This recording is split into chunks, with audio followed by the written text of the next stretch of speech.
Mission Gujarat के हवाले से बड़ी खबर आपको बताते चले। मिशन गुजरात पर कांग्रेस राजस्थान के सीएम अशोक गहलोत का गुजरात दौरा। गुजरात असेंबली इलेक्शन की तैयारियों को लेकर अहमदाबाद पहुंचे अशोक गहलोत। नॉर्थ जोन की मीटिंग में हिस्सा लेने के लिए इलाकाई कांग्रेस दफ्तर पहुंच चुके हैं अशोक गहलोत। मकामी कांग्रेस वर्कर्स और ओहदेदारों के साथ गहलोत की मीटिंग, एमएलए और सीनियर लीडरान से भी मुलाकात करेंगे।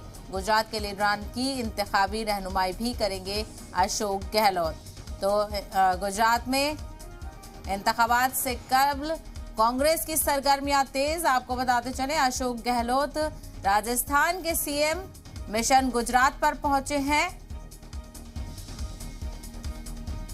और गुजरात का दौरा कर रहे हैं। वो गुजरात असेंबली इलेक्शन की तैयारियों को लेकर अहमदाबाद पहुंच चुके हैं अशोक गहलोत। नॉर्थ जोन की मीटिंग में भी हिस्सा लेने के लिए इलाकाई कांग्रेस दफ्तर पहुंचे हैं और मकामी कांग्रेस वर्कर्स और ओहदेदारान के साथ गहलोत की मीटिंग है। एमएलए और सीनियर लीडरान से भी मुलाकात करेंगे अशोक गहलोत और किस तरीके से गुजरात इंतखाबात को लेकर कांग्रेस की हिकमत अमली होगी, इस पर भी बातचीत की जाएगी। तो गुजरात के लीडरान की इंतखाबी रहनुमाई भी करेंगे अशोक गहलोत।